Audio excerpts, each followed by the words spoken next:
So looking at it, bro, we got to go ahead and get in at least 10,000. The people have spoken. Well, the person, and you guys know, like a healthy pregnant woman, I always deliver. So I'm gonna talk this video. And this video, I have plenty to say.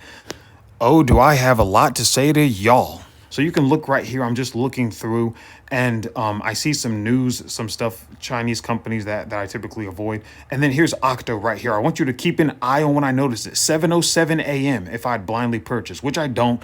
But here's the thing.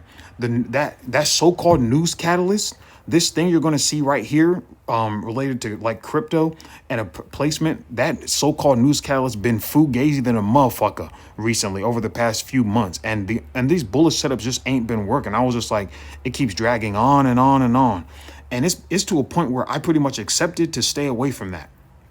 I agreed with him at the top, and my man down here said, I'm surprised they didn't mention using AI to cure COVID. Those fake buzzwords that they put in catalyst with no substance behind it. But yeah, and then I eventually picked one, like this one was choppy, but yeah, I was saying to myself over the weekend on Saturday, I was like, literally pick any stock that has news and looks like it should be way higher by the end of the day, or even when you first see the setup, whether it's pre-market or shortly after market open, between 9:30, 11:30 a.m. lunchtime. Because as soon as you see the stock, the time that you would buy it, go ahead and shut your mind off, ignore it. And yeah, here's look at this activity. But yeah, on Saturday I was like, ignore it and short it immediately. And I was saying to myself, I already realized it months ago, but I said on Saturday I would have had infinite amounts of money now because you guys saw my losses. So I got in at XAIR. But yeah, I was like most.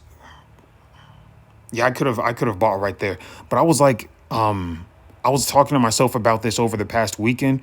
I was like, most traders are bullish, but you got to figure out some way to get a margin account and be able to short stocks. No matter how high it goes, it always closes out way lower by the end of the day.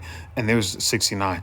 And I was like, that's a cheat code for legally printing money, like legalized bank robbery. And if I got into OCTO, I would have like 10x'd my money. I would have like over $4,000 by now, probably. But it blew past that one. And literally, I was saying on Saturday, short everything that has great news and is low price. That's what I was saying on Saturday. And then I was watching a video yesterday on Sunday. One of the people I watch who talks about stocks, he was like, who knows, maybe something will finally go up 1,000%.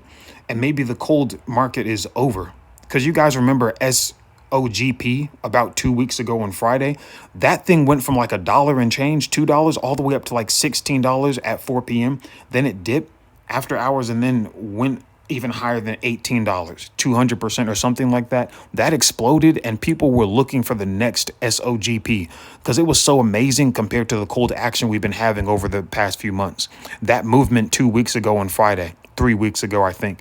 And I was saying to myself how these bullish setups are just not working. Like, they're just not. Even though, to be honest, I low-key wasn't following my strategy over these past few weeks. But OCTO truly went nuclear. I'm definitely going to try and get into the next thing related to crypto tomorrow. First green day in a while. I'm so glad. I'm finally back over $500. I could have been in this situation last week, but I missed it, and I just did a market sell as soon as it went high. I'm not going to make the same mistake. Brothers, I'm trying to end the video, but it went even higher. Like, look.